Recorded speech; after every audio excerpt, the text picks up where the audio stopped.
The actual damper is valved for the spring rate. It rides amazing. And I think that people think the difference is, oh, well, why would I spend all this money to have a really stiff spring that doesn't actually move when I could just throw washers on here and get the same effect? It is not the same. So I'm going to tell you right now, do not cheap out on suspension stuff. Don't go ahead and do your fucking washers unless you really, really don't care and your car just means nothing to you. Go ahead and do whatever the fuck you want. But there is a right and a wrong way to do things, and there is one way that is actually going to get people's respect, and the other way is just going to have people laughing at you. The washers is the best way for people to laugh at you. So if you really enjoy making people laugh, go the clown route for sure.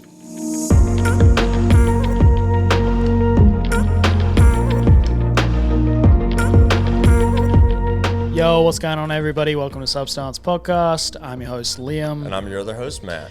And today's episode, we are going to cover something that I think will be interesting for a lot of people, whether you're somebody who is just now getting into cars or you've been into cars for a little while and are getting a little tired of it. We're just kind of spitballing some stuff that may be helpful to some people and some things that have been valuable for us while building cars. And so today, we're going to talk about building cars for less. Actually, I think you worded this better whenever we spoke about it, which I may have, but I don't. To premise, we already started recording this episode the other day, and we got about 30 minutes in, and Matt just was not. I had to tap out. You were zoning out. Yeah. I just wasn't with it that day, and I didn't want to give y'all a half-assed product, so I had to tap out, and then. Kind of glad I did, because obviously that led to the last episode with Benny, and that episode was fucking hysterical. So I thoroughly enjoyed that with Ben. Like I kind of said in that episode, like our relationships are like slightly different. Me and Matt have very serious conversations about stuff related to cars, and like Ben is just a lot more like easygoing, and so both me and Matt have really like. Say I'm uptight? No, I'm just saying that just prove my point right there. Me and you have serious conversations. You and Ben and me and Ben. Any conversation with Ben is usually just like, it's fun. Much more lighthearted. But that was actually really nice on the podcast because I didn't expect it to go that way. We were very in depth about talking about photography stuff. And I hope that for anybody that was listening, whether you're into photography or not, you're just creatively minded. I hope that it was something that was interesting to listen to. And once again, before we do anything with the show, please give us 5 stars on Spotify and Apple Podcasts. I have seen that we're at like 65 stars on Spotify, I was about to say, thanks to all 65 of you. Is that how many there are? Is it 65? I thought it was like, I'm not gonna like lie, 60. I think you're being I think it was like 56, just because I saw it like yesterday. But regardless, we'll round up. However the fuck many of you there are that gave us 5 stars, thank you so much. And honestly, we don't really know what the 5-star thing does yet, whether it gets, I don't know that it necessarily gets us in the feed. We're actually going to get paid for every star. Yeah. They're paying us $1,000 for every single star. So basically, like, we should start looking for studios like next week. Bet. I'm just going to buy a building, Big balling over here. You know what's really funny, which we haven't talked about it on the podcast yet? There was a YouTube comment from somebody that was like, damn, must be nice to get paid to sit around and talk about cars. And it was on the Instagram, like where we were just browsing Instagram episode. I was like, what the Me and Liam both were like, are you getting paid? Whose ignorant ass looked at us in our fucking garage and was like, damn, must be nice you're getting paid. No, motherfucker, I'm like $2,000 plus in debt to this bullshit. I wish we were getting paid. I'm in more debt than that. Fuck. Well, I mean, that's just to this. God, I hate it's the must be nice crew. It's the people that have that mindset where they're like, I'm not going to like front like I've never said that before. I'm just not, because I have, but I get it. Look, that's a really weirdly condescending thing to say in a lot of contexts. But it's fine to have your own thoughts in your head and be like, damn, a little envious or a little jealous. But like the reality is everybody has their own struggles and everybody's doing their own things. And if you're comparing yourself to other people, or you're just like sitting back and seeing someone else do something and just assume that they have it great, you really need to reflect on your own stuff, because like that is not healthy for you at all.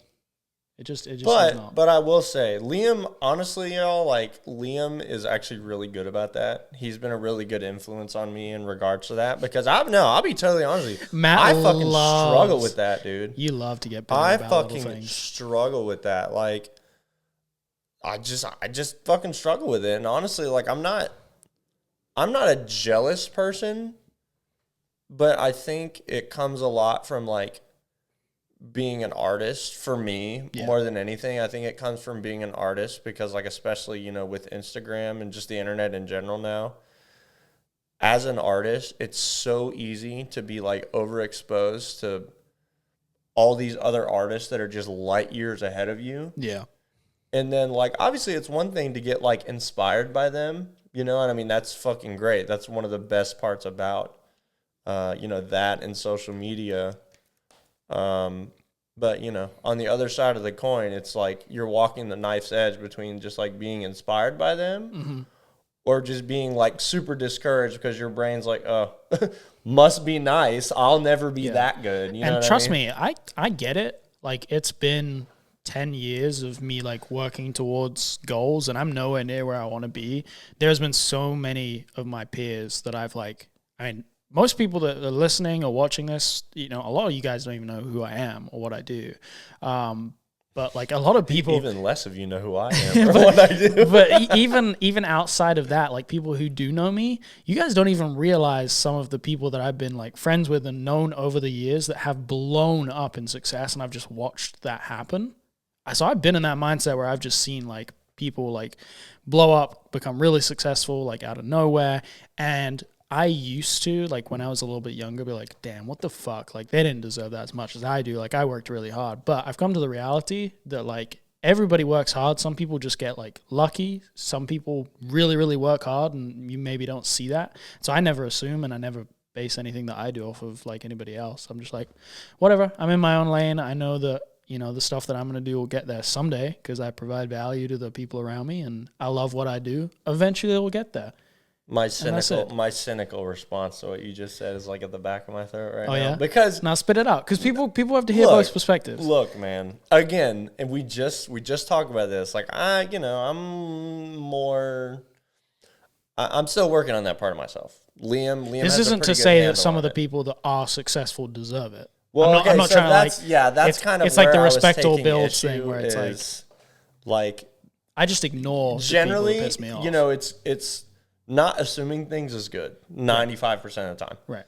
But, like, when you said that, I was like, some of these jokers, I wouldn't say they tripped into, like, success, but they didn't even trip. They purposely got there by taking shortcuts.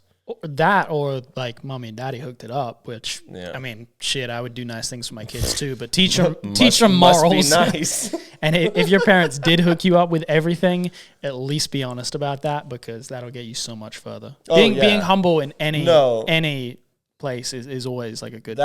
That was one thing for me that I'll say straight up, man. Up until, I mean, not super recently, but it was not a million years ago that, you know, my parents weren't helping me out with fucking everything, dude. My parents were much more generous than they ever needed to be with me. Right. So, I mean, I think that's, for me, that's where it, like, crosses the line into me being like, is when these kids they're act like they worked really hard for something. I'd be doing it myself, banked on them. Like, bro.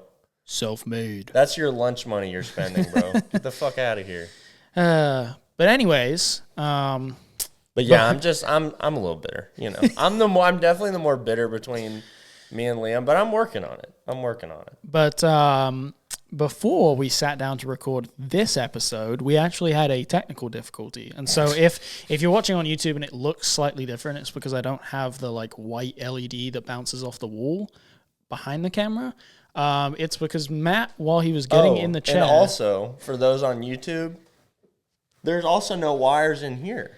Oh yeah, to the side of us where there's usually some really ugly cables, there is not, and it's because Matt bumped into the outlet, which this is not a bad. I didn't bump into it. I brushed against it. Yeah, I mean, it's kind of hard to bump into an outlet unless you run into a fucking wall. But this is how minuscule this was. He rubbed against the cable that was plugged into the outlet that you see to the side of us, and all of the outlets downstairs stopped working.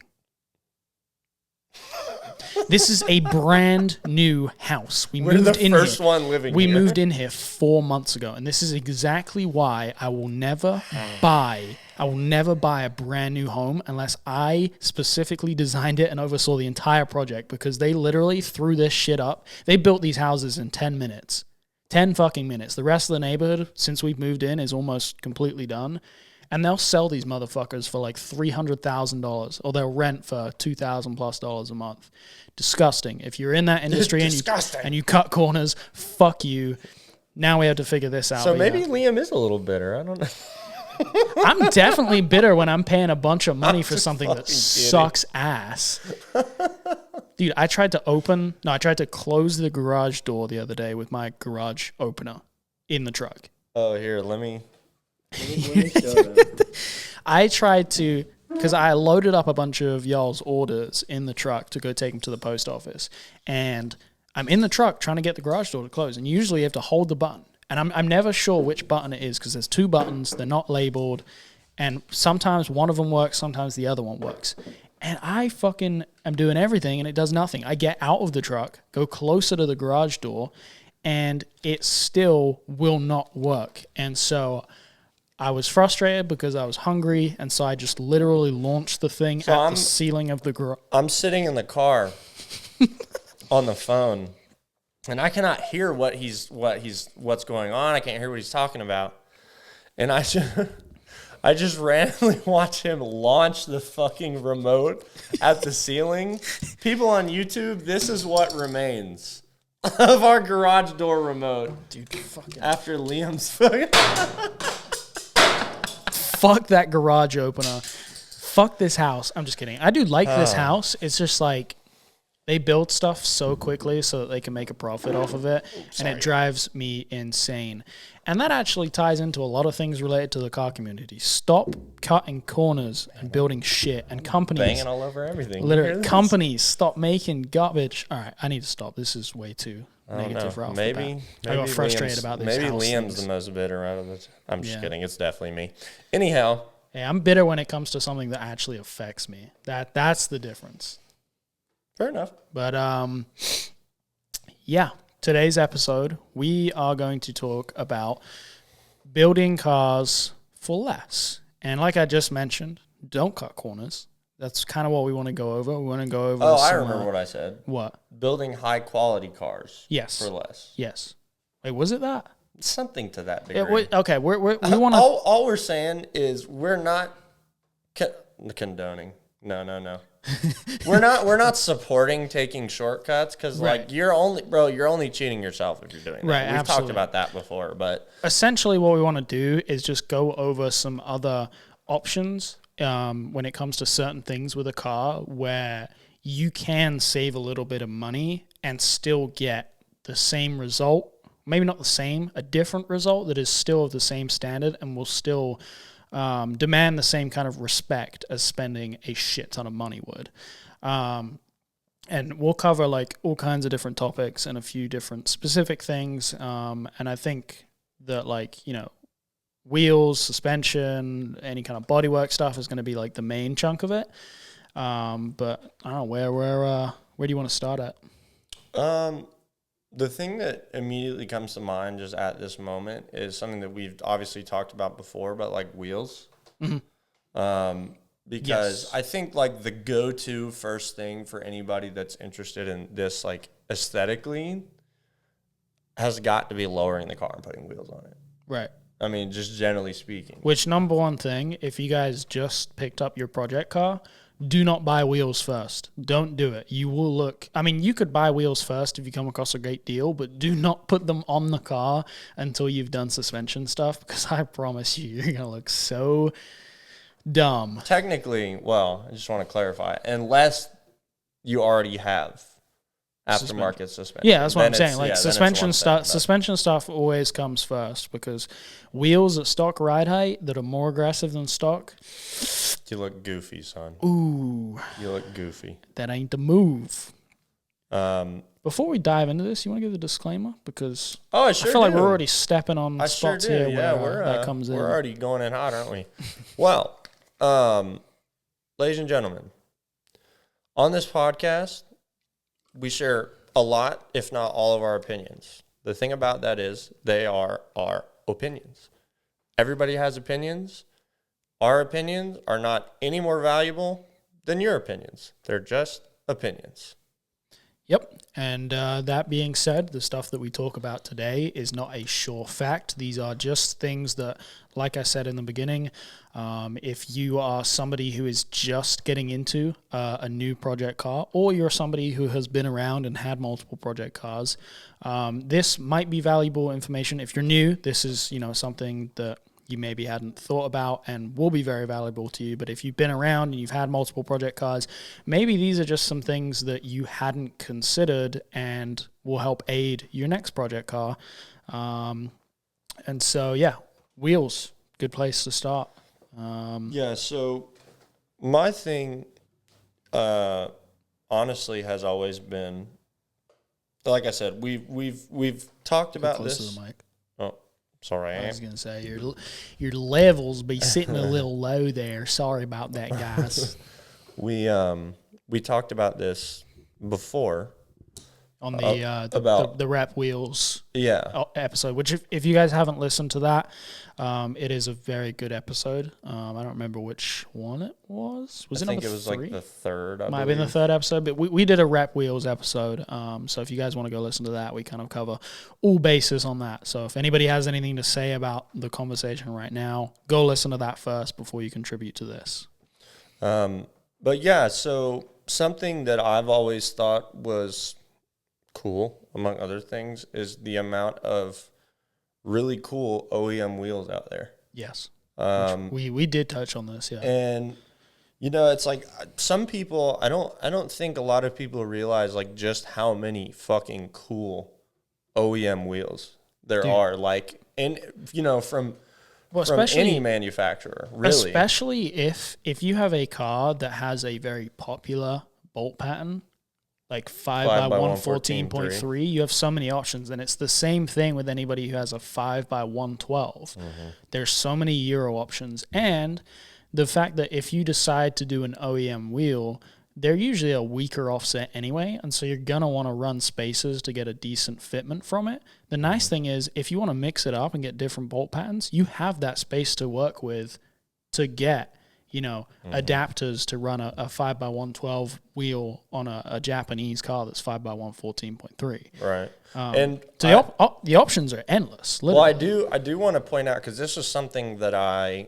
just have seen, but was also like confronted with when I was...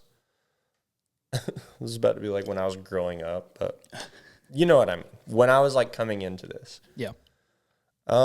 People for some reason will like go out of their way to talk shit about using spacers. I don't understand that. There is nothing wrong with using spacers as long as it's not like a really sketchy... That's what I was going to say.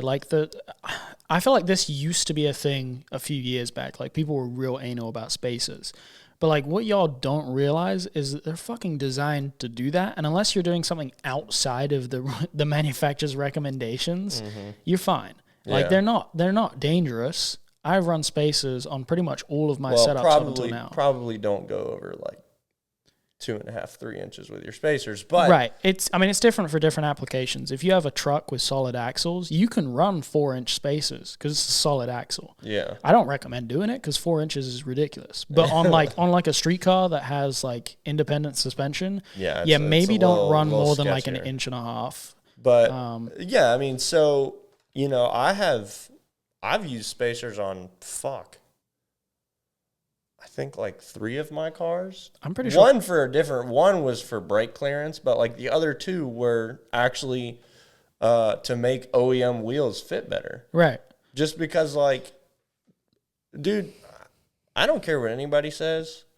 In my experience, I mean, tires are often a little bit like less desirable, at least the tire setup, right? But like the stock wheels that come with the car, as long as they're not just like awful out of the box, you can at least fit them nicely, Like, if we're going to talk, like, short-term stuff, say you just picked up a car and this, you have plans for it to be a project car, but you don't have the funds right away to do everything that you want to do with it. Basic, simple things that you can do right off the bat is, you're going to get suspension for it. And I would recommend you do that right away. Because even if you do spacers without lowering the car, it's going to look a little weird. But simple stuff like just getting coilovers, getting some wheel spacers to space out the stock wheels, smaller tires, you're set on like a really good looking daily setup right there. And I mean, that's not like, no, it's not a show car. No, it's not a full build. But if you want your car to look good in the short term while you like save up or like collect parts to then do the whole build, that's a great way to go about it. You don't need to go buy a set of wheels. I've always been of the mind, because I've just been perpetually broke for a really long time. Stickers coming soon.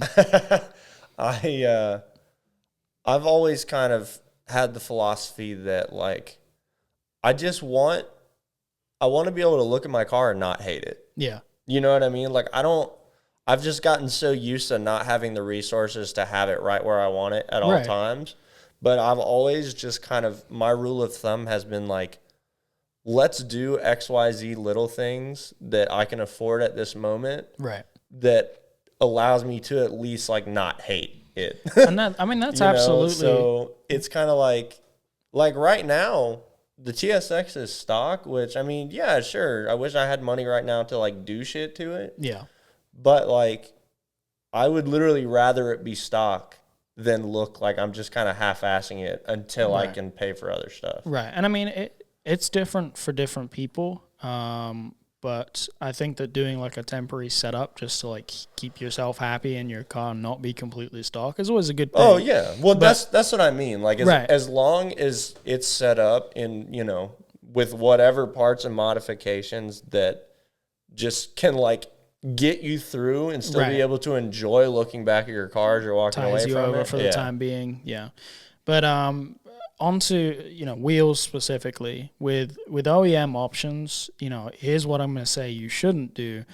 Do not go and buy one of these cheap aftermarket wheels. I don't even need to name companies. Here's the thing. If you're going to pay $1,500 or less for a full set of brand new wheels, don't do it.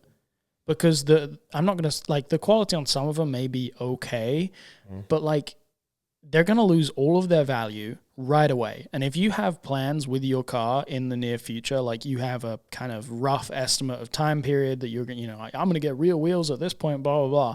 Why would you spend $1,500 to buy a brand new set of wheels that the moment that you put tires on them and put them on your car, they lose more than half of their value. It's utterly pointless. If you're interested in just putting aftermarket wheels on and that's it, and you don't really care to build your car, I mean, I assume you probably don't care about anything that we have to say because you're not building a show car. And that's totally fine. You're well within your rights to do whatever you want to do with your car. But if we're talking about building a show car and you want to do a temporary setup, don't go and buy a shitty brand new wheel because it will lose all of its value. Either go and buy an old 3-piece wheel, like an old work wheel, whatever, that you can, do simple restorations to that won't cost you anything. You can literally sand down, you can take apart a 3-piece wheel as long as it's not welded. You can take it apart yourself. You can sand down the lips, repolish them, make them look perfect. You could literally spray paint the faces if you wanted. You don't have to powder coat them. You can make stuff look nice for like little to no money. And that'd be a great temporary setup. And then when it comes time for you to move on to the actual thing that you wanted to do, you could sell those wheels for the same price that you bought them for, or maybe more if you've made them nicer. Yeah. Well, and I mean, frankly, that particular thing that he's talking about leads back to just what will forever be what we're preaching is like, it's effort. Yeah. I mean, you're going to have to put more effort into restoring the wheels like in that scenario. Right. But it's going to look a lot fucking better. And in all actuality, you're going to feel better about it. Like, absolutely. If you restored the wheels on your car and you got them when they were pieces of shit and you put in the time and effort and put them on your car and they're not fucking reps, that's cool as fuck to me. Right. And, back into the OEM conversation, there's, like we said, there is so many options for cool-looking OEM wheels that you could just slap on and be a really, really good temporary setup. And those wheels are the same as the 3-piece in the sense that when you go to sell them, provided they're not just some, like, wheel that nobody really cares about. Like buy something that's somewhat desirable. For example, the other day I saw a for sale post for an LS400 that had Hyundai Genesis Coupe wheels on it. Yeah. They're 19-inch. It's a really cool, sporty looking wheel, and honestly, it suited the car really, really well. So like you could sell those you can get them for cheap and sell them for probably a decent price. Like I said, that has always been, just looking at like cool OEM wheels, just like kind of happening across them, has always been like one of my favorite things to do. I think it's really cool. And like the more you do it, the more you like retain some of them. Like I can tell you right now, if you can't afford actual 3-piece BBS, what the fuck is the mesh? Is it RSs? Yeah. If you can't afford those right now and you want mesh wheels, okay, let's slow down. BMW, I don't remember what fucking style they Style are, but fives? Style 5s. Yeah. Pretty sure those are legitimately like BBS wheels, if I remember correctly. I think they are. Yeah, they're Pretty sure BBS they were RS manufactured by BBS. They're RS Style 5s, I believe. Somebody who knows BMWs is probably going to correct us. And that's fine. Please correct us. But the point is, that is a real forged OEM wheel that's a mesh wheel. Going the other direction, if you want an SSR mesh wheel, but you can't afford one right now, Mercury fucking, what is it, Grand Marquis? The big long cars that were like cop cars, but these are just the Mercury version. Yeah. Those are like star at the center forged mesh wheels. Like people put them on 240s. Yeah, I swear to God. Is it 5x114 as well? Pretty sure, yeah. See, if you guys just put in the effort, do the research, one you can more, find stuff. One more. Anybody that knows what an OZ Opera is, it's a really cool closed-face wheel. I love those Toyota wheels. Avalons. Oh, they didn't they come factory with those? Mm-hmm. Boom. There you go, guys. You just gotta be, and like 3-spoke wheels. Oh, don't even get me started.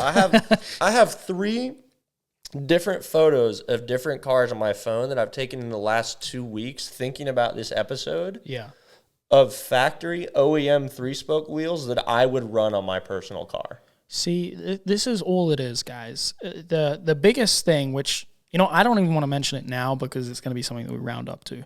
I was about to go into it, but I cannot do the whole summary thing before you even covered all the topics.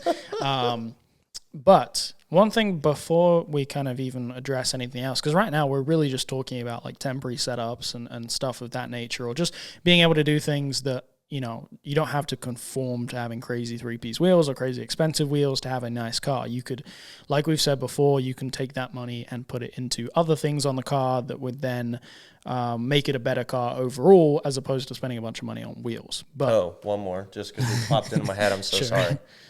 NA Miata sunflower wheels. Oh, yeah. With the center caps taken off. Yeah. Look like more like Panasports than Watts. But, I mean, poor man's Watts, kind of, especially if you're not lying. I actually especially if you like paint them, because when I had my 87 Accord hatch, my friend had an NA Miata, and he had 2 sets of, I don't even remember why, he had 2 sets of OEM wheels just shown in his garage. Yeah, and I was like, will you sell me those? He's like, bro, just get them the fuck out of my garage. You can have them. Hell yeah. And so I just sanded them down. Went to wherever the fuck, got gunmetal wheel paint and painted them. Yeah. And put them on the Accord, and it looked fucking amazing. I had white NA Miata wheels on my $1,000 fucking Mazda Protege Daily. Really? It was white on white. And it had the car was a piece of shit, and I just needed those wheels because the fucking cocaine cowboy over here. The Steelies that came on the car were just fucking awful. They were like bent to all shit, and so I just slapped those on. I was like, oh, cool, dude. They're cool wheels. Like you just have to have an open mind and like gotta look, you know what I mean. And there's so many other ones. Like all of the wheels that we just talked about are like older. Oh yeah, this is not even talking about like the newer wheels. Like you can find cool modern stuff, but also like depending on what car and what chassis you have, like finding cool OEM wheels that are period correct for it is like not even that hard either. Fuck yeah. But anyways, the message that I wanted to get out before we like really jump into things about building a show car, everything that you do is going to cost money. I'm not giving you a cheat code here. We're not giving you, the answer to building a show car for cheap. If you want to build a show car, it's going to cost money. If you want to do anything right, it's going to cost money. There is no way around it, blah, blah, blah. But what we are trying to do here is give you some alternatives to where you can spend money on other things and save money on certain things and get a better car overall. And I was going to say, I feel like the next thing that we can kind of talk about, suspension stuff somewhat, because granted, there's not a lot of things with suspension that you can cheap out on. Well, I want to cover all the things that you shouldn't cheap out on. Well, I was kind of thinking about this the other day.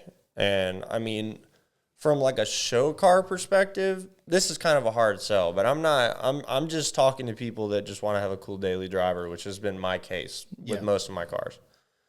If you can't afford like a solid set of coilovers yet, you have two options. You have two good options if you want to do it the right way. You don't spend any money on any substitute suspension, anything. You just save all of your money for the coilovers. Mm-hmm. If you are like me, like I was at the very beginning, I went the wrong way. I got Racelands. You're impatient. I don't know. I have no idea how Racelands are now. I have no fucking clue. I'm not even really that interested. Yeah. But back then, they were like the ESR of coilovers. Oh, yeah. Basically. I feel like they still are. Right. And so, granted, it didn't end up being terrible. I mean, they could have been way worse. I had them on the RSX, so I was fine with them, but partially it was because I didn't know any better, because when I ended up getting BCs, which Liam hates BCs or something, I don't even remember. When did I say I hate BCs? We talked about BCs one time, and you were like, ugh. Oh, I mean, I'm just not huge on BC because they're so corporate. I like supporting small businesses. All right, fair enough. So, I didn't even really realize how like lackluster is the word I'll use they were until I got like real, actual, pretty solid coilovers. But I digress. If you just want like a cool daily and it's just driving you fucking insane to see it at stock height, lowering springs are not a bad option. They're not, and a lot of OEMs they'll sell them for Ford. You can get lowering springs, but it's like Ford. Even if you can't get it through the manufacturer, Eibach, Tyne, I was about to say Olin's, but yeah, I mean, there's a bunch that are really good quality, made by well-known manufacturers, right? And it's like it's not going to slam the car. Yeah, it's not coilovers, but it's like if you look at your car and you're like, fuck, I can't stand stock. Dude, a set of lowering springs is like, I've seen them for as low as like $200. Right. Yeah. Like times. It's so cheap. It's a little bit more difficult to install than coilovers because you have to take the actual like suspension components apart, which can get a little sketchy if you're doing it at home. Oh, we've all been there. I've definitely almost lost a finger using a fucking strut compressor. But yeah, no, that's a viable option. I don't want to stick too much on like temporary fixes for things. I actually want to talk about some, to be fair, it doesn't always have to be a temporary fix. It just depends on your style preference. That's true. Really. That's true. So with suspension stuff, a lot of people that are interested in building, show cars, stunts cars, whatever you want to call it, right? Air suspension is a viable option. It's what you would want to do, that or like really nice coilovers. Well, the thing with air suspension is that it's expensive. It's $3,500 or $3,000 or $4,000, whatever, depending on the chassis. It's expensive to do a nice air setup. And what I did, which I regret it now, but it is an option for other people. If you already have coilovers, you can buy bags to convert those coilovers. And if you wanted to, you could actually build an air setup for your car over time. And this will, it's not going to save you money, but it just allows you to break it up a little bit. I mean, The other option is you could just finance the air suspension stuff, but I'm not going to tell you to get into credit card debt. But we are not financial advisors. no, but it is an option if you wanted to. You can, if you already have coilovers, or if you get a set of coilovers, you can do a bag conversion on those. And then over time you can piece everything else together, or you can do like a really, really simple air setup where it's just 4 toggle valves, or even 2 toggle valves with a a pressure gauge, so it tells you how much pressure is in the tank, and then you just flick those switches and it fills the bags up with air, and it's really, really simple. Then you can save up to get your airlift management, which is going to be the best option. That's what I'm going to recommend if you're going to want to do the air suspension route. I'm going to recommend that you get airlift because it is the simplest thing ever. Once you wire it up, plug it in, it calibrates, you set your presets, and it's reliable, and they have incredible customer service. So if you do have an issue, you can just kind of have the module replaced. Great company, and that is the easiest way to do it. But I understand not everybody has $3,000, $4,000 to go and spend on air suspension right away. And so another option is just to piece it out over time, and that'll help. And then maybe you could put some, maybe not more money into other things on the car, but you can give more time and effort to other things on the car while you're piecing the rest of it together. But other things not to do with suspension. This is a very prominent thing in the state of Florida. Please stop putting washers on struts. People have cheap coilovers or even just stock struts. They remove the springs and they put a washer or a bunch of washers on there to get to the desired height, and then the car just has no suspension. It just literally just sits on the washers, and that's that. And this is that would be fucking miserable. It's just, oh my God. Let me explain, you hit a pothole, you're fucking gonna go through the floor pan or something. I mean, these cars are bouncy, but I think that a lot of people are under the impression that when you get custom valved, or let's give an example, 50K springs, because this is the popular number that everybody fucking thinks of. 50K springs, right? That's just the spring.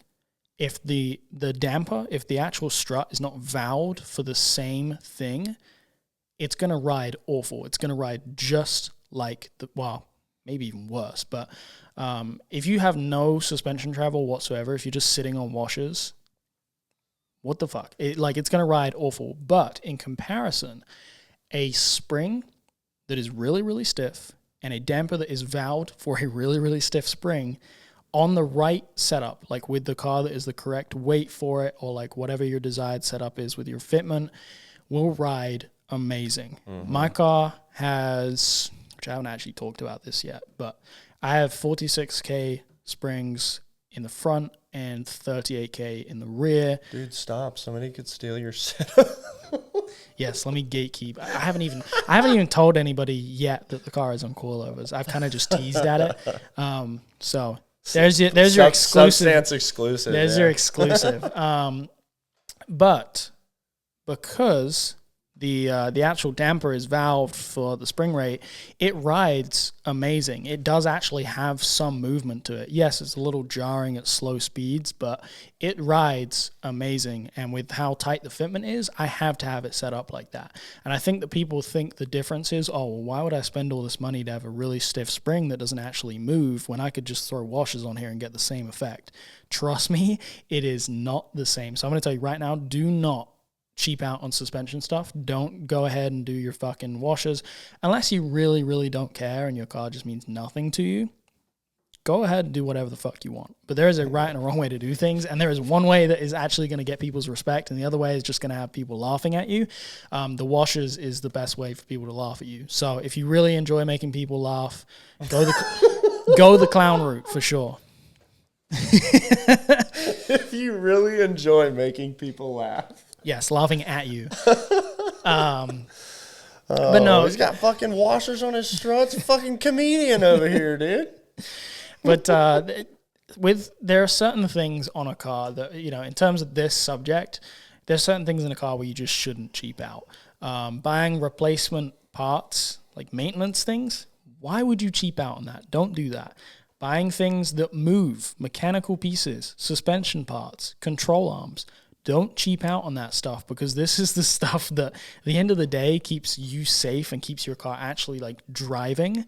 So I would not recommend cheaping out on any of those things. I know that for certain cars, control arms, especially for my chassis with the LS400s, they're expensive and really hard to find, but I don't recommend cut and shortening arms. I just don't.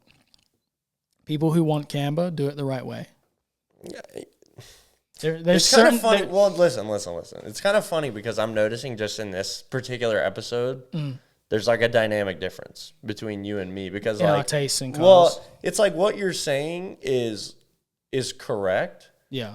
But I think like your mind is single pointing on like show cars. Yeah. Whereas like my mind is single pointing on having been broke for as long as I have. That's fair. So there's like, and obviously I don't have to tell you that there are going to be people listening to this that have been in a similar situation to me. So it's kind of like, as far as like when you're talking about maintenance parts, right? Yeah. Maintenance, look, man, it's like the one maintenance part that I would say to like spend extra money on is tires. Because tires are literally the things that are the only part of the car that are connecting you to the road. So it's like if you can spend a little bit more to get better tires, do that. Suspension, I also agree. I'm gonna say the opposite thing about tires. What? Well, for stance cars, yeah, because you're gonna burn through them anyway. Right. Well, but cheaper tires stretch better, and it's all about air pressures as opposed to the actual tire itself. Some tires are actually junk, but so there you go. That's where we're having this fun little like dynamic difference. Right. So which is good, because I feel if people are more of your perspective, where they're not necessarily interested in building a full out show car, they just want like a nice daily or something that they could take out to meets, blah blah blah. Yeah, that's their side. That's kind of like, granted, if I had more resources this whole time, I would have definitely aimed a lot more the way that you're talking about, because of course I want to have a fucking nice, cool car that is visually interesting. It's just who I am as a fucking enthusiast, right? But right. I've spent so long just being in, we're not even going to get into my financial situation, but like the point is I have had to pick and choose where I put the money for this kind of stuff. Yeah. And it's like, I personally have never cut and welded control arms. It's like kind of sketchy, but I know there have been situations where people have done it and it wasn't really a problem. Now, I will say that, and this is kind of the kind of car that I was thinking about when I talked about lowering springs. If you like to drive your car, like drive that motherfucker in like a spirited way, like go on mountain runs, do that kind of stuff. Mm-hmm. Tires and suspension are arguably the most important part of that, even if it's like your daily thing, and brakes. Well, brakes too, because if you're going to be pushing your car at all, yeah, you're stressing that shit out. Right. And if you're changing that shit from the OEM factory parts to something of arguably like less quality, you're asking for trouble. Yeah. So I absolutely agree. But yeah, I mean, it's just like I said, I'm somebody that I absolutely prefer to do OEM parts. I absolutely prefer. Anytime I can afford it with any part of the car that I have that's not modified. Yeah. If I can afford it, I buy OEM. Right, with maintenance stuff, yeah. But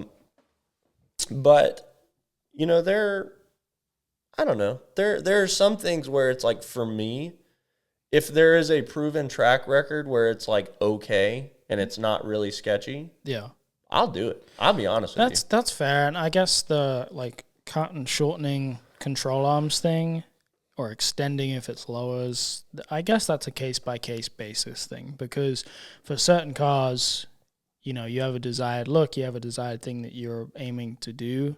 there isn't stuff available for it, and so you have to kind of make do with what you have.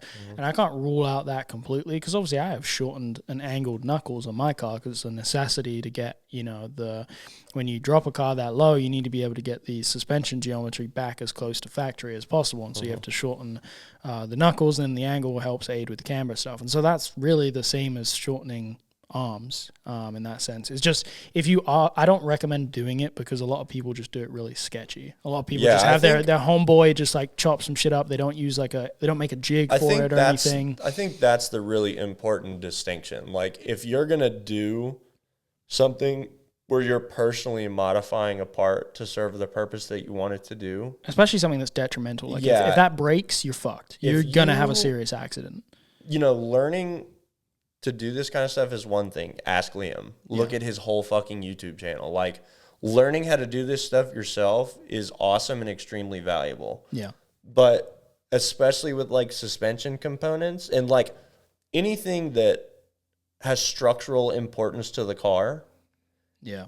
If you don't know what you're doing, I would suggest either learning how to do it in a way that is not going to be a danger to literally anybody. Right.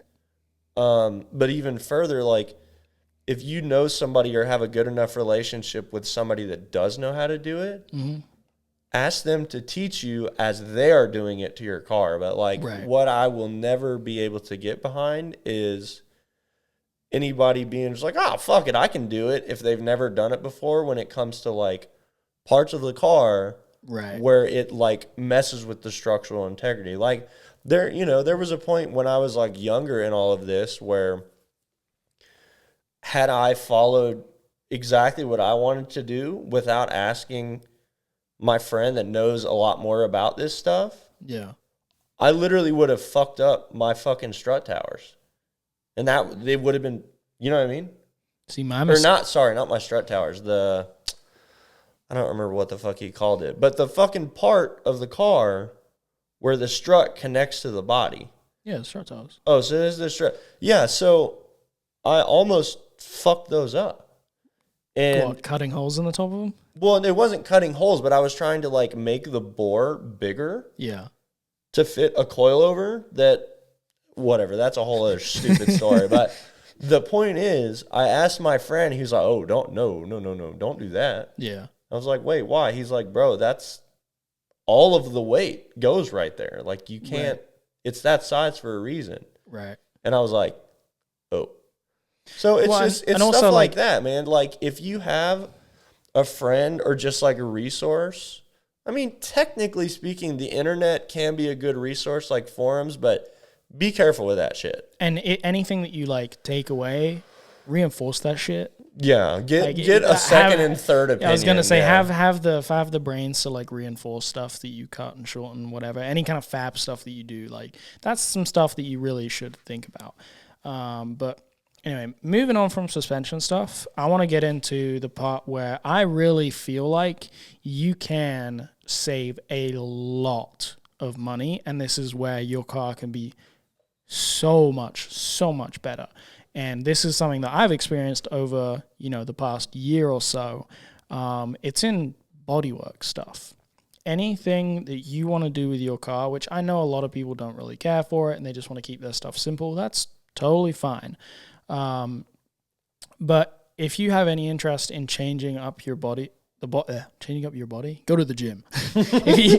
if you have any interest in changing, drastically changing the style of the body of the car, whether it's widening it, shortening the fucking body kit, getting a body kit just in general, making stuff fit better.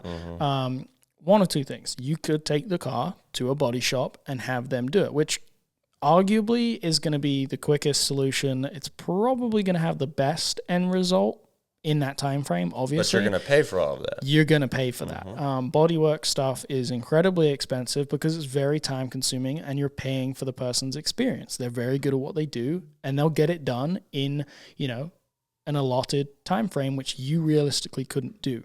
But if you can set aside the time frame, because this is where a lot of this comes in. When you want to save money, it's time. You're going to pay for it in time. You're if you're essentially not paying in money, you're paying in time. You're saving money, but taking more time. And from my personal experience, when I started doing like the high radius conversion on my car, which for anybody that is curious or doesn't know what high radius means, it is essentially getting the car as low as possible and then adjusting where the wheel arches sit in comparison to the wheels. So the body of the car can sit lower and the arches sit higher. And so with my car, I've widened it about an inch, but because I've used these flares that are inch flares in the front, because of the way the fenders, curve off, it's not much wider in the front. It's a little bit wider in the back, but the radius is an inch higher in the front, and in the back, it's about 3.5 inches higher than stock. There's a lot of work that went into this, and when I initially got the flares and I got my like new bigger wheel set up that I was planning to work around, I had every intention when I started that I was going to drop that car off at Superstar Customs in Georgia, in Atlanta, and just have Scotty bang that shit out. But I realized that I was not going to be in any position to be able to afford that anytime soon. And so I didn't, COVID hit it was 2 years ago. Fuck, my car's been down for so long. COVID hit, and I had just destroyed my front bumper for a second time, hitting like a possum on the way to work. And I was like, you know what? It is finally time to do what I want to do with this. And so I ordered the Ulterior Motives flares, kind of planned everything out. And I was like, yeah, in a couple months, I'll just drop it off at the shop and they can do everything. I wasn't going to be able to afford that. It's going to cost like $8 to $10,000 in bodywork stuff before you even do paint. Fucking absurd. I mean, that's not like a direct quote. I don't know how much it would have actually cost, but needless to say, it's an expensive thing to do. And I was just like, well, I don't know how to do any of this stuff, but I have a YouTube channel. I can film it. And if I can figure it out, this will be really, really interesting stuff for people to, tune in and see me do. And I was just really interested in learning stuff myself. That's just kind of who I am. Before I started LEP as a clothing brand, I literally worked in screen printing for 2 years so that I could learn the ins and outs of that industry before I seriously got into, making clothing stuff. I'm just a very hands-on person, and I want to know about everything that I'm involved with. And so my car, I was like, okay, I could spend a bunch of money, have it done relatively quickly, and, I'd be super stoked because I have this sick car that I can make content with. Well, I have enjoyed the living shit out of, just taking my time and figuring it out for the past 2 years. And I've made tons of mistakes, but overall, I've probably saved money. In reality, I probably have not saved all that much money because I've made so many. But it was the friends he made along the way. I've made so many mistakes. So maybe full circle. Maybe you don't even save that much money. But no, that's not what I'm trying to say. The value of actually being hands-on with your car and doing everything yourself is immeasurable to the cost of dropping it off at a shop and having somebody finish it for you. And so, yes, you can save money, but I would recommend that you have, help. You have people that kind of know things. You ask questions. Just being open to advice. That's my main thing. And I want to validate situations, considering that I've been in a situation like this. It's not easy for everybody to be like, oh, just find a friend that knows everything there is to know about what it is you're trying to do and just get them shit. But the internet's your friend. Yeah, it's not always that easy. But yes, the internet definitely is your friend. But, if you are in a really lucky, awesome position where you do have friends or a resource that can help you in a hands-on way to learn that stuff, use that shit, man. Oh, absolutely. If you have that person and you're thinking about taking it to a shop, look, I don't know your circumstances. I am absolutely not saying, if you take it to a shop, you're a loser. No, that's not what I'm saying. There have been plenty of things. Honestly, certain cars now, I'd probably take it to a shop. Yeah, well, and so here's the other thing that I learned. The thing about cars is all of this stuff costs money. It costs even more money when you're breaking a bunch of shit along the way because you don't know what you're doing. That's why my car's been so expensive. Yeah, so it's at the end of the day, it's kind of part of the process, especially the older the car is. shit gets rusted, shit gets worn, shit gets fused together with heat. I mean, it's going to happen, but, there's a very specific scenario in my head that I always remember. It was when I was working at Honda, this was when I had that 87 Accord hatch. Yeah. And it had an A20 in there for any of the Honda people listening to this. That was the first engine that I completely took apart. I didn't rebuild it, but I resealed everything. Yeah. I absolutely could not. Dude, there are some people that are just like, yeah, I just learned how to take an engine apart by myself. I just kind of took it apart and figured it out. That's awesome, and I'm stoked for you guys, but, like, I can't do that. My brain just doesn't really work that way. I wish it did. I really do, but it doesn't. So I had my shop foreman at the time. He was like, me and him were really cool at that moment in me working there. And he was a master tech. So, he knew everything there was to know. So he like walked me through doing that. Yeah. Right. And I'm so fucking glad he did, because I will never forget this. There was and people that know more about engines and shit probably are going to give me shit because I'm going to call it the wrong thing. Yeah. But where you connect the crank pulley to the actual crankshaft, there's a little, at least on this engine, there's a little fucking key, I guess is what they call it. It's literally about, I'm holding it up, y'all can't see me, but it's like an inch long, and it's probably, I keep wanting to call it a cylinder, but the point is, it is an inch long. It is very small. And he's like, go ahead and pull that out of there. And I pulled it out. And he goes, put that in your box, because if you lose it, you will not be able to put this engine back together. And I was like, sorry. He's like, they don't sell those anymore for this car. Yeah. And you would not be able to get another one. Right. And that's something that if you didn't have that resource, you'd never know. Dude. If he was not there and I was like doing that and just like winging it in my garage, and I dropped it, it took a bad bounce and landed in the grass. You probably like, whatever, you can get another one. I wouldn't know how fucked I was until I bought everything to reseal the engine, put in however the fuck long to reseal it, brake clean the block, brake clean fucking everything. I get it all put back together, and I'm like, where's that thing? And then I would like go and try and find the thing, and then you can't. And then I'm like, oh shit, what the fuck? You know what I mean? Right. I would have never, ever known that had he not been there. Yeah. So all of that, I was just kind of walking down memory lane for me, but all of that to say, the internet is absolutely, definitely your friend. YouTube especially, because YouTube is the closest thing you'll get to having somebody like that if you don't have that person standing next to you. Right. But if you have a friend or somebody that you have a good enough relationship with where you can like ask them to, if nothing else, just like watch and observe what they're doing, which a lot of people are weird about that and working on cars, and I get it. But the point is, if you have somebody like that you can learn from, ask that person. Oh, absolutely. Like, that's such a valuable thing.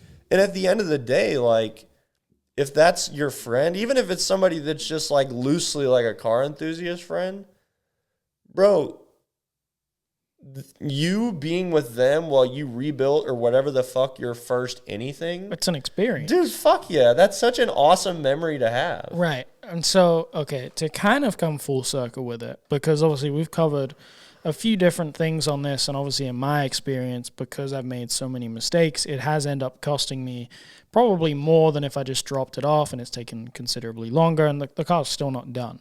I think the trade-off for saving money, or sometimes not saving money in my case, is the experience of doing it. And I think that if you are a true enthusiast and you really, really love cars, this is like, you cannot put a price on that experience of building your car, of being there, doing every single little thing yourself. And, you know, some people have a little bit too much pride with stuff where they don't want to ask for help. And I hate that. It's real unfortunate that people feel like that. And if you end up in a situation where, you know, it just doesn't work out, these are the kinds of people that end up just giving up. They're just like, oh, whatever, fuck this car. And it's because they've refused to, let go of the pride of doing it themselves and asking for help. There's this misconception that when you're building a car, if you're doing it yourself, you have to have all of this pride. I did everything myself, blah, blah, blah. And that you're so much better than somebody else who took that car to a shop. That is not the case at all. I just don't. That is not the case at all. That's such a weak. Look, if you're a person who, doesn't have the time, if you do not have the time to work on your car, by all means, drop it off to a shop and have them do the work. Because if you can afford it, you should. Your car will get finished to a high standard. Depending on the shop. Could be a really terrible shop. But your car can get finished to a really high standard and you could be happy with the end result. There are some people that are like myself where learning to do everything involved with your car is more important than the end result. For me, with my car, I've always had this vision for it. And granted, I'm working towards that vision. Yeah. It's the journey of getting there that is so much more important to me than the actual car. So two things. We have and always will circle back around to this.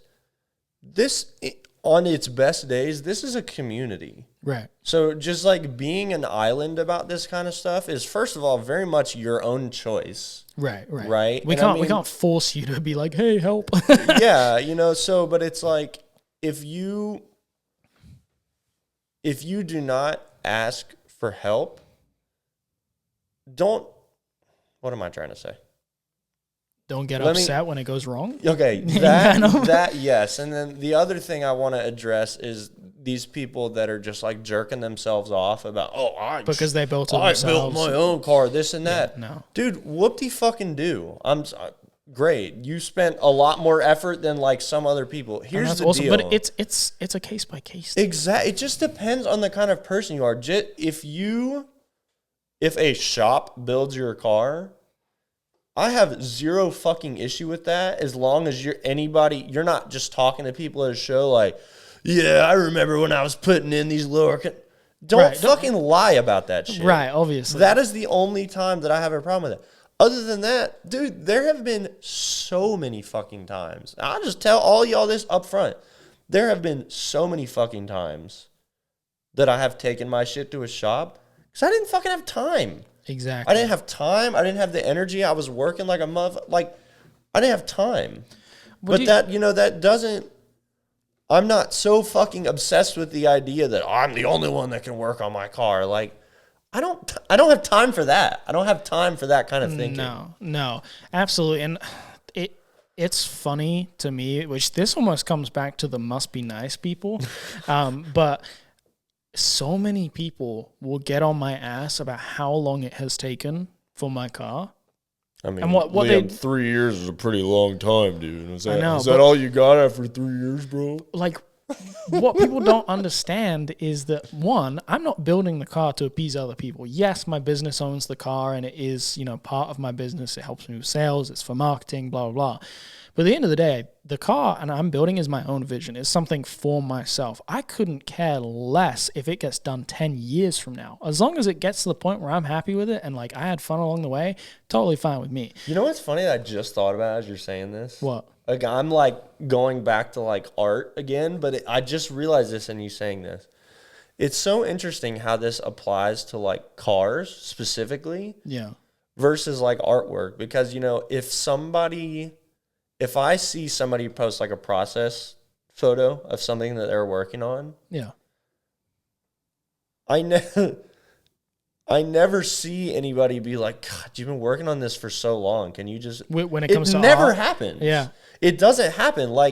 When somebody's working on something, people are just all right, well, that's their artistic process. They could be finished next week. They could finish 5 years from now. Why the fuck is it any different for cars? It's not. That's what I'm saying. It's just what? Why are people so up my ass about it I owe them something? That people are well... I keep watching your YouTube videos waiting for you to be done, and you're just not. I'm about to unfollow. Yeah, it's shut the fuck up. Go build your own car. It's just because you watch the YouTube videos and you buy products and support me, that does not give you a reason to hold it over my head and be like, why is the car not finished? It's what people don't understand is over the past 2 years that I've been doing stuff on the car, I have worked like pretty much full time. I've done side gigs. I've ran a business. I've traveled for events like every other weekend, as well as lived on my own. So I've got things to take care of around the house, or pets to fucking take care of, general life things. What people don't understand is that when you have a busy life, it's not that easy.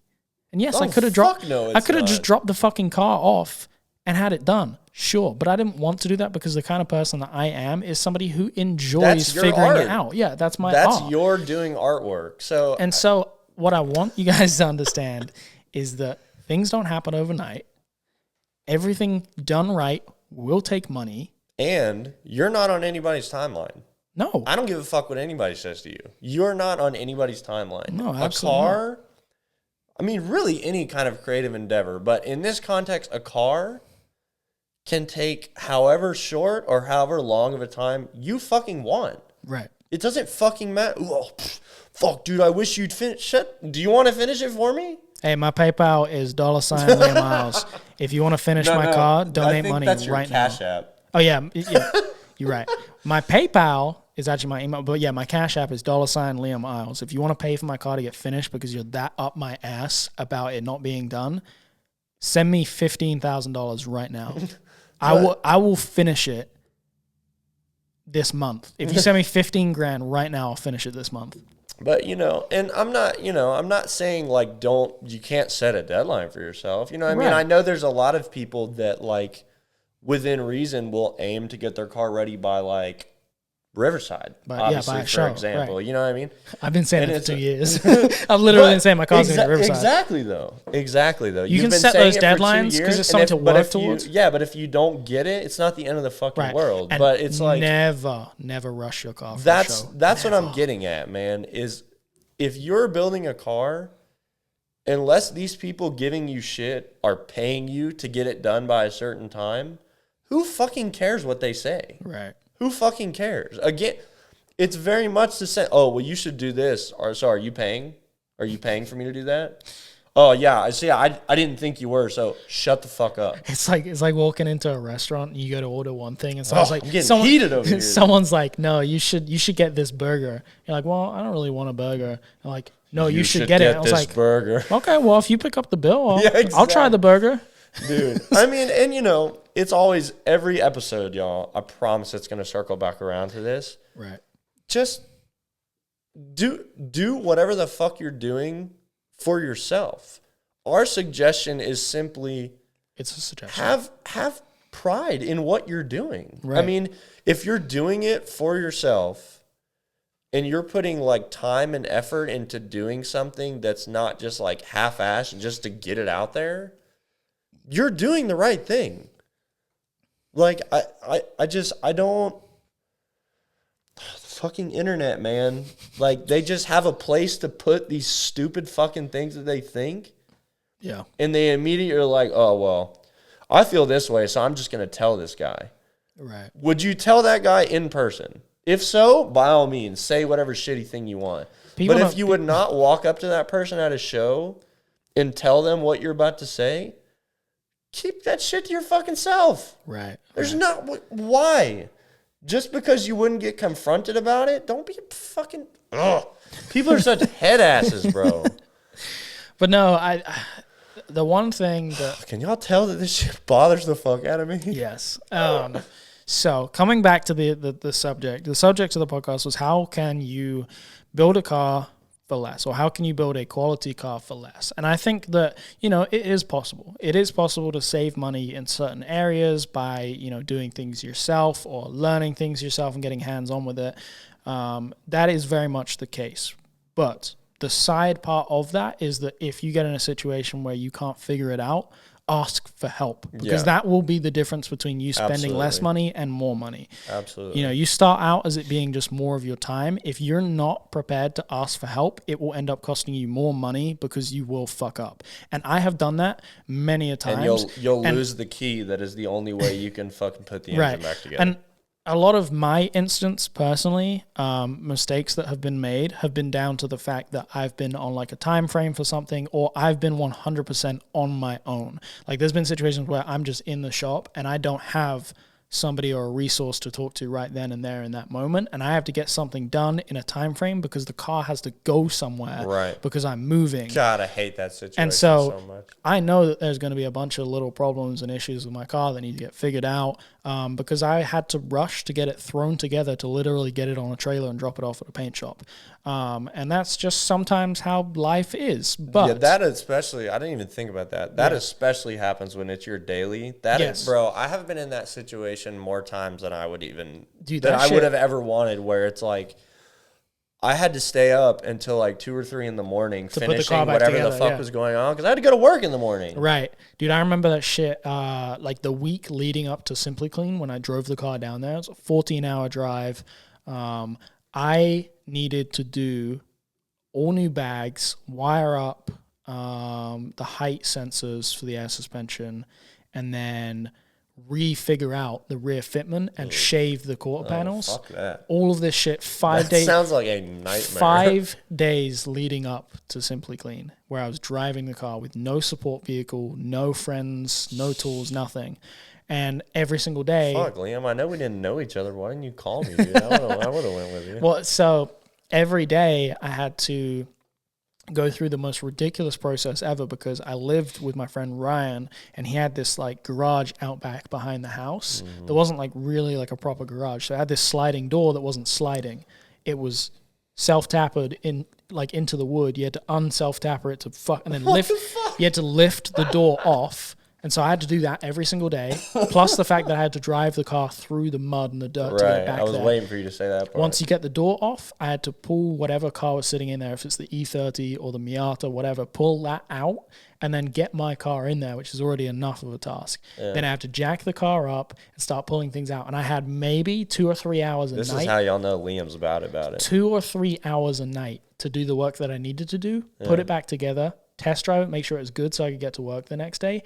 And to add on top of that, this was the very end of October, start of November. It had just dropped to being about slightly below 30 degrees. Mm-hmm. I had no heater because we fucking ran out. I think it was like a diesel heater or some kind of crazy heater that we had. It fucking ran out and I couldn't get anything for it. So I had no heat. I had nothing. I had 5 days to do this before driving to Simply Clean. And I just did it, and it sucked. It fucking sucked. But I look back on that memory, and I'm like, man, it makes it so much more valuable to me that I got my fitment. Like, if you guys have ever seen the video of my car rolling with the camera suction cup to the side of it, it went really viral. And if you've ever heard the, like, fitment check sound on TikTok, that was me. I dialed this fitment in over 5 days in the worst conditions I possibly could. And I'm so unbelievably proud of how fucking perfect it was, because I had to go through all those trial and tribulations to get there. Yeah. And that to me encompasses everything that we're talking about this episode, is that, yes, you could spend the money, and if you're not in a position where you have the time, maybe that's a good option for you. But if you have the time and you really, really want to be proud of what you're doing, fucking put yourself through hell to do it.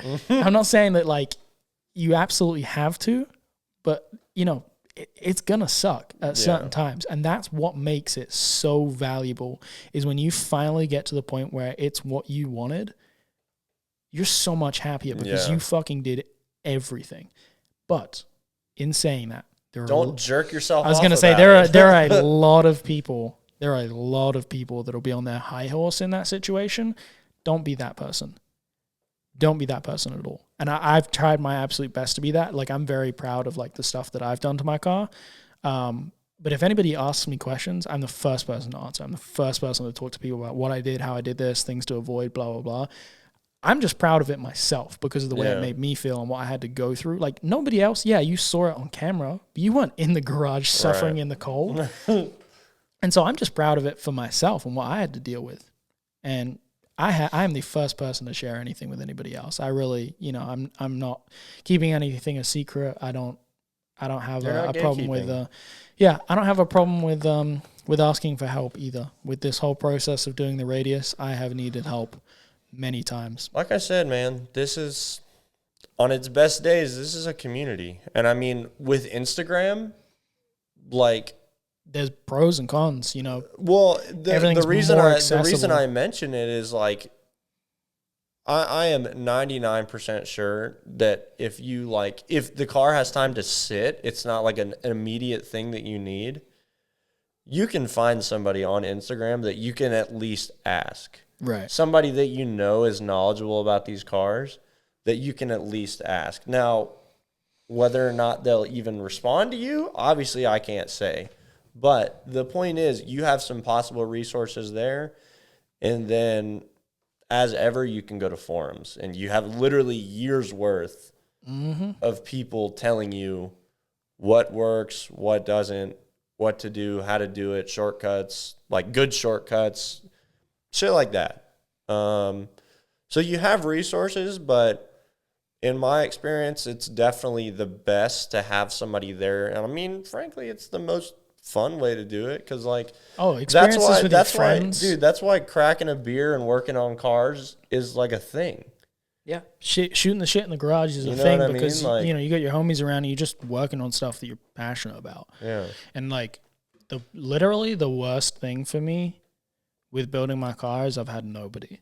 Which is why I'm so thankful to be here now. Like, I know that in all of my future projects, I'm going to have my homies around me because I actually have homies now. Yeah. Like, when I lived in Kentucky, I had a shop space that when I got that space, I fully intended it was going to be like a hangout spot for people.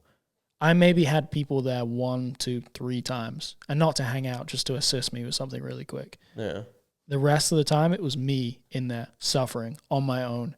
And that was miserable, but I still value the time because I did the things I wanted to. But, dude, if you got friends, if you have people around you that can help you with things, like they're knowledgeable, or maybe just certain people bring different knowledge to the table.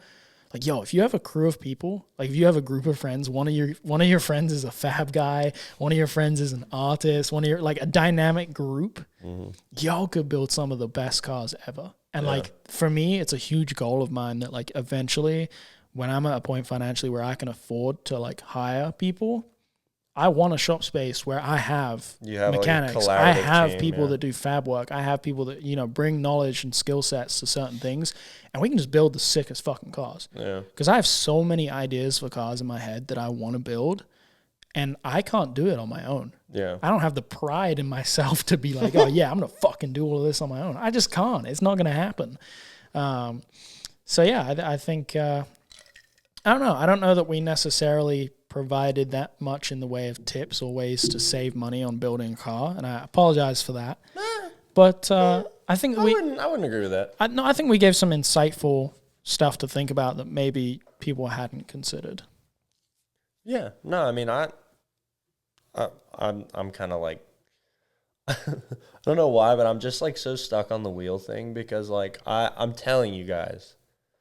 Like, obviously it's fun to see, like, cool cars, and I think we all can agree that we just, like, involuntarily look for cool cars over the course of the day. Right. But, like, I look for cool cars, but I also look for cool wheels. Because, like, if you're looking for them, there are so many cool fucking OEM wheels that you'll find on the most random shit. Like, I fucking, 2 of those 3-spoke wheels. One, I've mentioned it before on the podcast, and I wish since then I had looked up the year model, but the little, back when RAV4s were like little tiny. Oh, you were telling me about this. Dude, they had really cool, I think of their 16-inch 3-spoke wheels. Yeah. And then, funny enough, a fucking Geo tracker that I saw in a parking lot also had 3-spoke wheels, and it literally looks like, I mean, loosely, but it's the same basic face as an Advan Super Oni. Yeah. It's just, instead of having, like, the gap in between, it's just kind of, like, recessed. So the gap is there, but there's, like, material there. Right. It's a fucking Geo tracker. I mean, look, man. That's a cool-ass option. If you are looking at these wheels, just kind of, like, noticing them, they're out there, dude. Yeah. And I mean, if for no other reason, if you're like, well, I have zero fucking interest in I'm just going to buy, you know, aftermarket wheel, that's fine. But I mean, this is just me telling you that I just kind of enjoy doing that because some of these manufacturers are making cool fucking wheels and you just, I mean, you don't notice it because you don't even look at the car twice. So. At the end of the day, like I think that what a lot of people want when building a car nowadays, which I'm going to speak some truth to it, and some people obviously have different motives, but a lot of people in today's social media age want a car that stands out and gets them attention. And, you know, to an extent, we spoke about this before, we all kind of want a little bit of attention from cars. That's just inevitable. It's human nature. But the desire for people to want to have a car that is different and stand out, which is what comes into play with show cars and just modifying a car in general. In order for you to do something that really stands out, you have to think outside the box. And I think the OEM wheel stuff and thinking about like different things to do with that is a way to do that. And, you know, I don't want to encourage like, hey, plasti dip everything, because that's like a phase that everybody goes through with when they first get into cars. Like, well, I don't have any money. What can I do right now? Plasti dip is rough, man. And what can I do right now to make things stand out? And then they just start taking trim pieces off and plasti dipping them. Really quick. What? Spray paint. Yes. You mentioned it briefly. Okay, finish what you're saying, but then I want to say something about spray paint. I forgot what I was saying. Well, I was just saying, just don't plasti dip stuff because like there's alternatives. Like you could spray paint stuff and actually make it look good. Okay, so let me tell y'all a little something about spray painting stuff. Spray painting stuff can actually go really well. Yeah. But you have got to prep correctly. Yep. It can go really, really well. I mean, I have seen some stuff that, like, I've seen sets of wheels that I'm, like, looking at, and I'm like, oh, shit, where'd you get those powder coated? They're like, no, I spray painted them. Yeah. And I'm like, what did you just say? Yeah, no, I spray painted them at the house. If you take your time in, like, prepping whatever it is you're painting and, like, paying attention to what needs to be masked off and stuff, that is a perfectly viable fucking option. It doesn't matter I agree. What it is that you're painting. I mean, in Japan, they spray paint entire fucking cars. Of course. And they look really good, but it's because they do it, you know, they pay attention to what they're doing. Yeah. And they mask off what needs to be masked off, you know. And this is coming from somebody who's incredibly fucking guilty of just like of painting brake calipers by putting a grocery bag over the rest of the rotor. Hey, I did that too. like just with stuff like that, man, if you're going to take the wheel off, like, get you some brake hooks.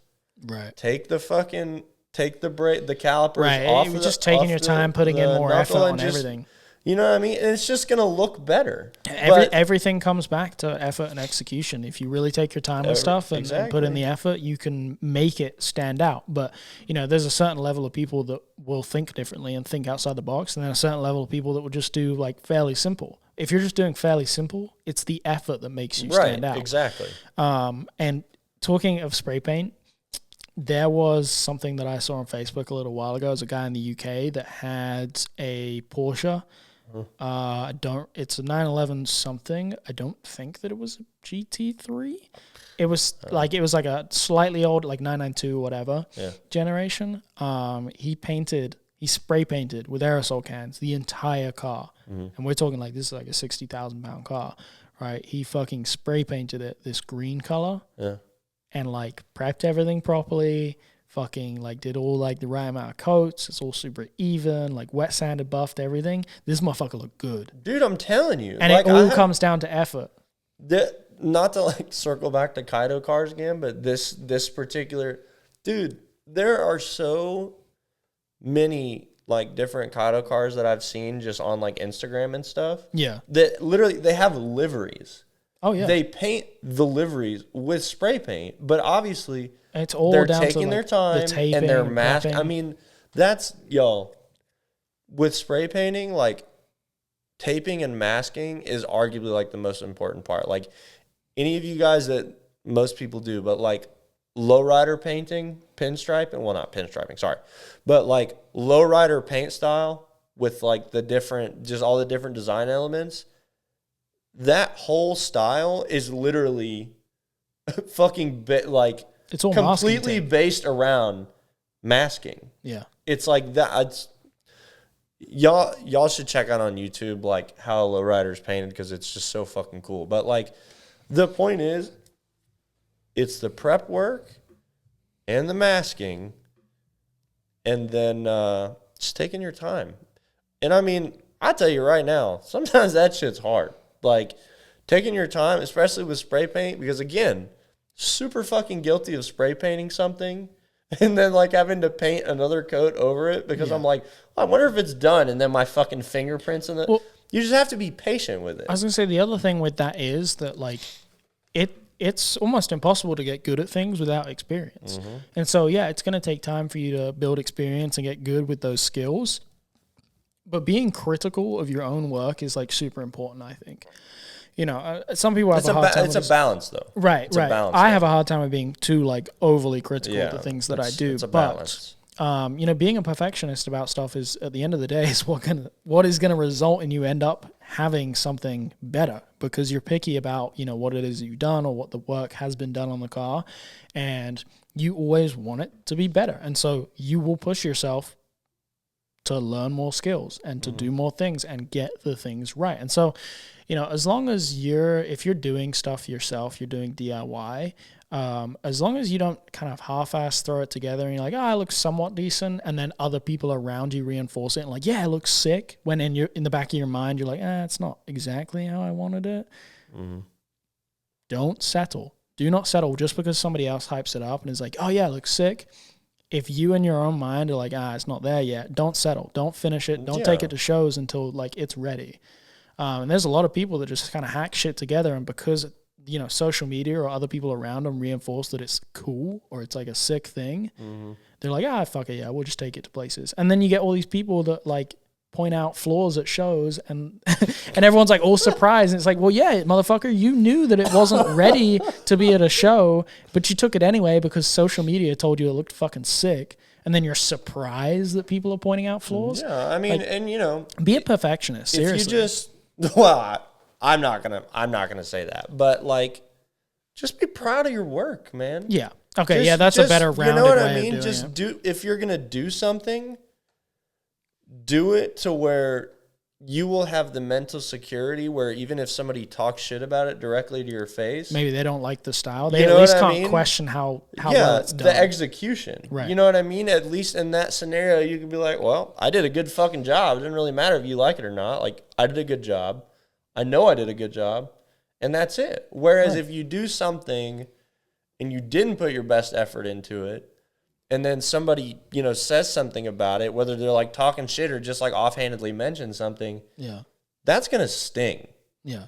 That's going to sting that much more, because you're going to be like, oh, fuck, they noticed that I half-assed that shit. You know what's funny? You know what I mean? And saying this now, I literally guarantee it, when my car is done, it's not going to be perfect.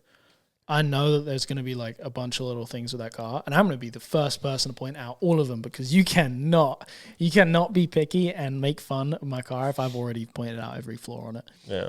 And I just know it won't be perfect. It's literally the first car I've like gone this in depth with, and well, I'm hard, happy. It's hard to make a car that you actually drive perfect. I was gonna say, like, I'm gonna be very proud of the car when it's finished. And that's all I need. I don't really need anybody else to validate it for me. And that's kind of the mindset that you need. Put in the effort.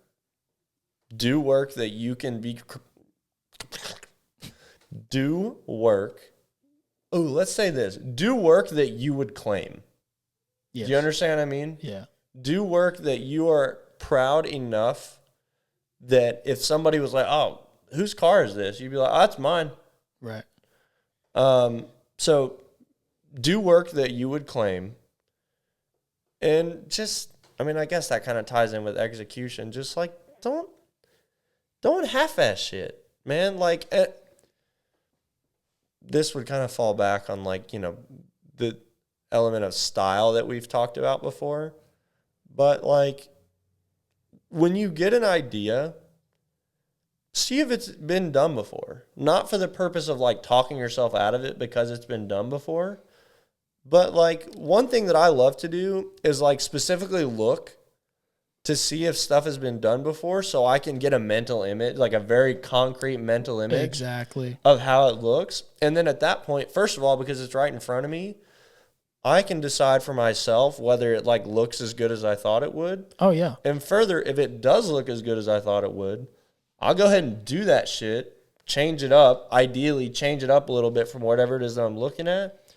Or you can go even further because now you see like your baseline. Right. So you can, Well, be you, like, oh, you can just fuck, take I could do influences that. from other Yeah, stuff, too. I could do that. And you know what I mean? So it's just like, just look, don't half-ass shit. Give yourself a good idea of what it's going to look like before you do it. And then the work that you do to make it happen, just make sure that you would claim that work. Absolutely. All right. I feel like we covered bases with that. I feel like that was pretty solid. Yeah. You want to do shout-outs? I know that you haven't prepped one.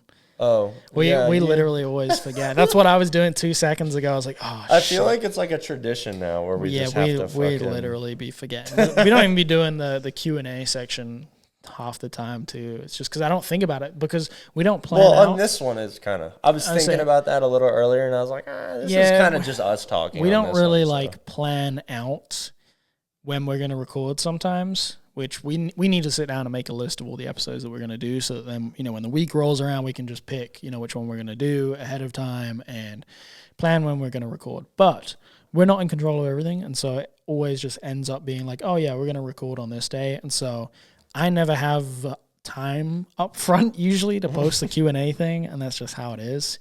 But if you guys would like for us to do a full episode that is just a Q&A, please let us know. Yeah, that'd be fun, honestly. That would be pretty fun. Maybe we can do that next week, but let us know. But anyways, in the topics that we were talking about, a name came to mind that I thought would be perfect for my shout out for this week.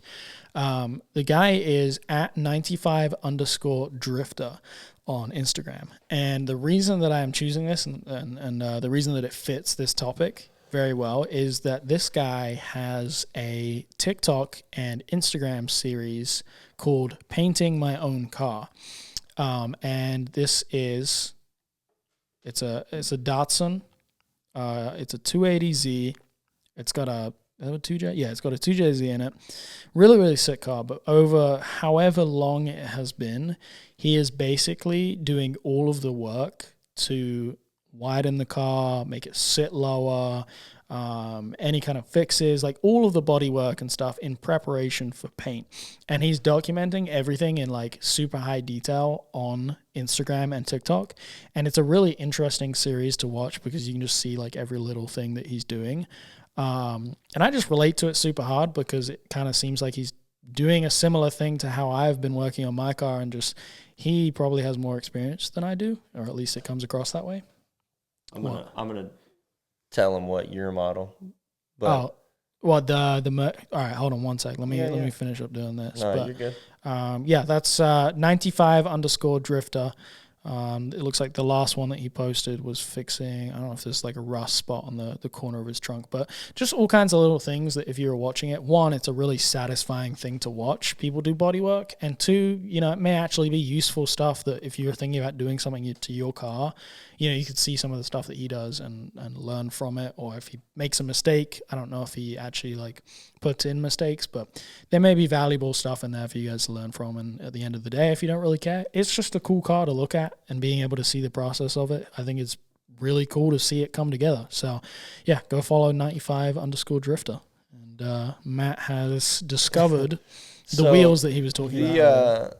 The SSR mesh looking wheels on the Mercury is a 99 to 2002 Mercury Grand Marquis. Let me see.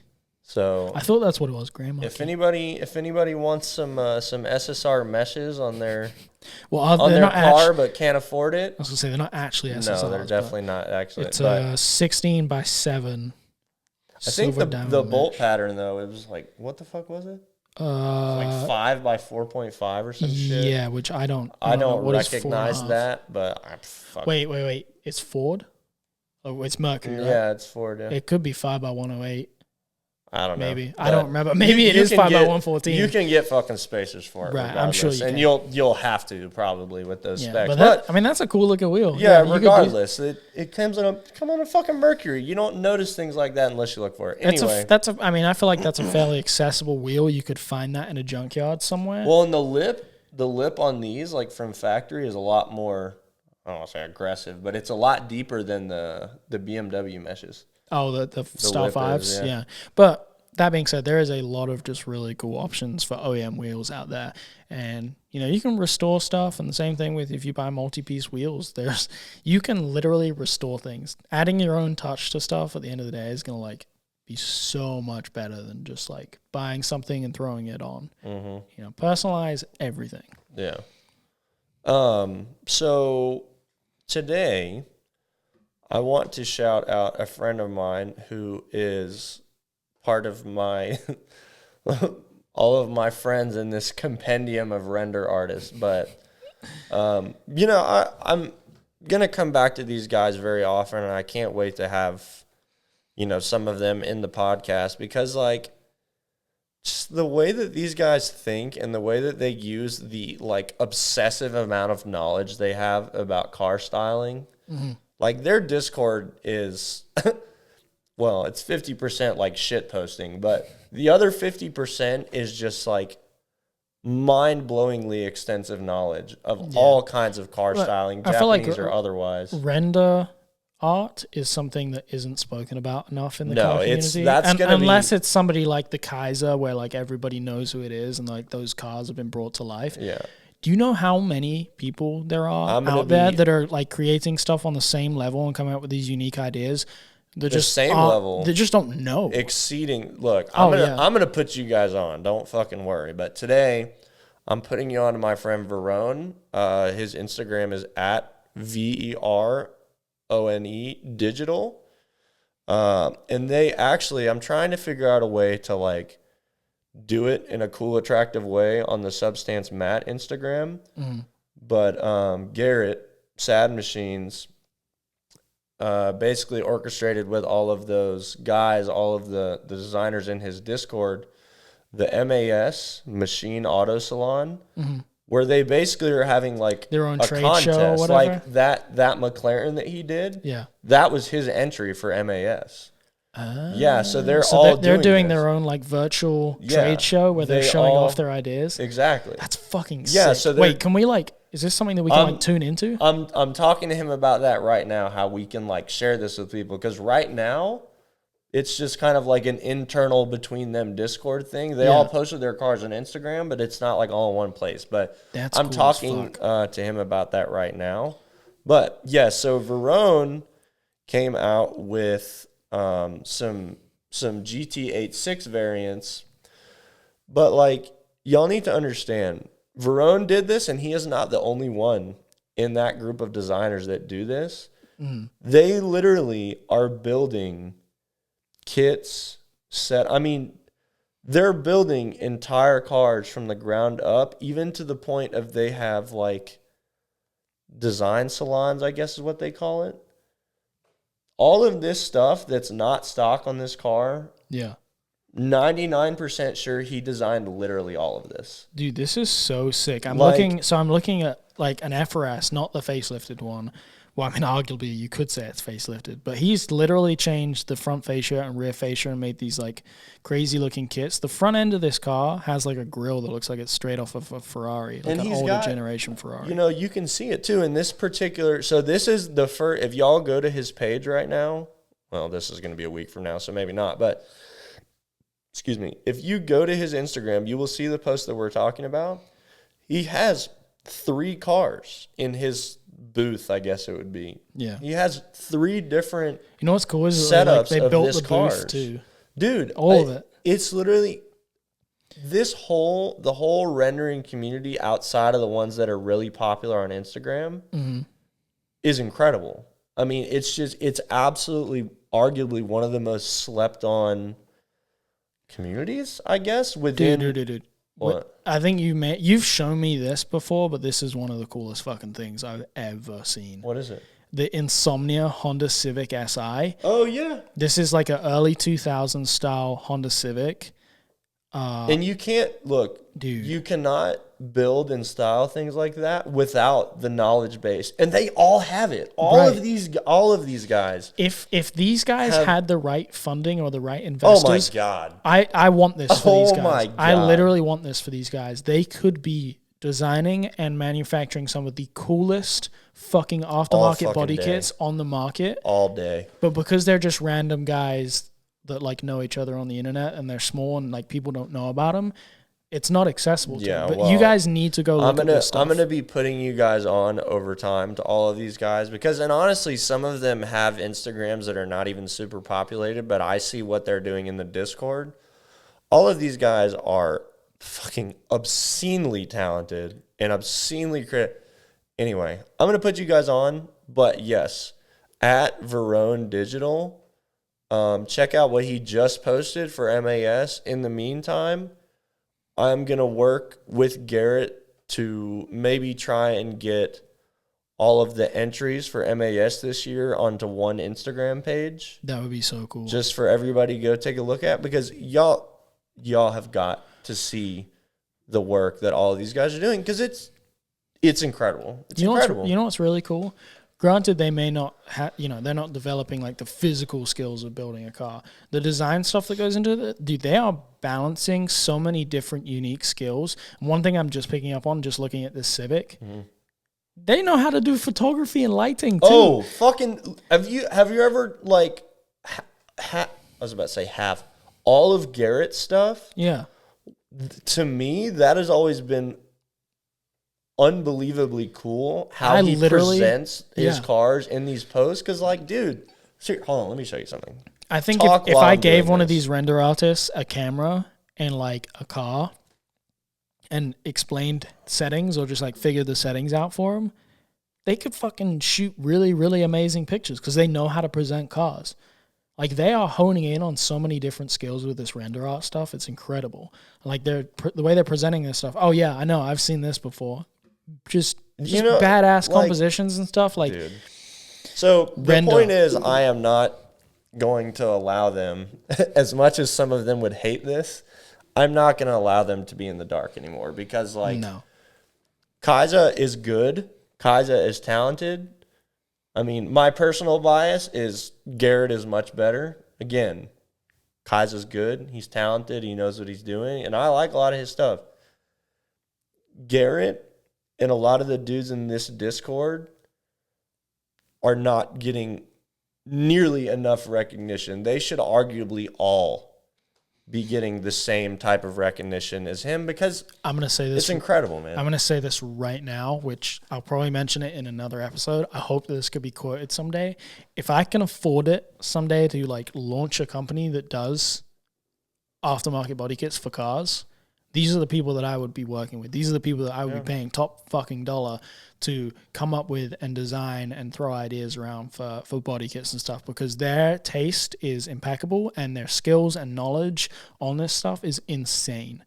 Damn, render people. Yeah. I'm really excited for us to get into like some episodes where we just do rendering stuff, because it's so interesting and it's such an untouched area, I feel like, of the car community, where people just like, if you do know about it, it's only the stuff that has been curated for you to see by the people who are popular. Exactly. That's and that is such a disappointment, because there's so many people that are fucking amazing. That's why it's so strange. Well, it's not strange. I mean, it makes sense in a really bad way, but like, that's why I'm so glad that Garrett has a pretty considerable following. Yeah.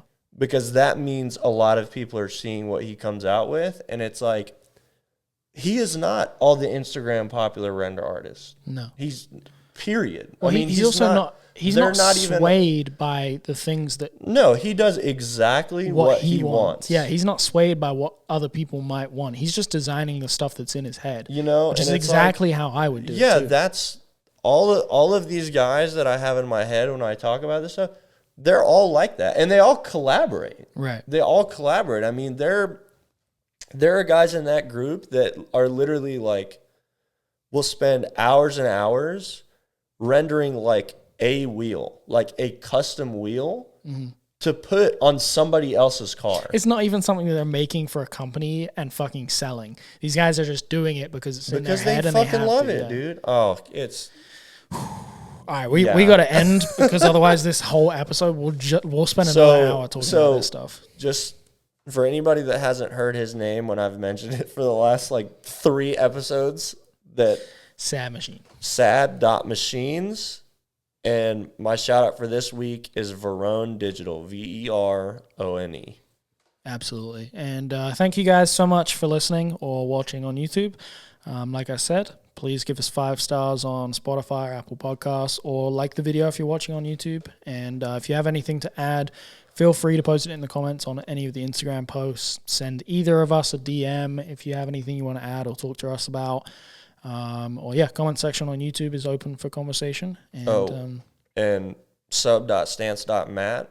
I think I'm going to try. If nothing else, I'm going to post all of the MAS entries on my Instagram. So. But no, as always, we appreciate you guys listening. It's been, what episode is this now? Is this 10? No. I'm pretty sure it is, yeah. Shit, this is episode 10. That's insane. We did it. 10 weeks of this. Crazy. I really hope that you guys are still enjoying this podcast. And I know we are. Yeah, every episode cannot be, the most controversial subject or the most engaging thing for absolutely everyone.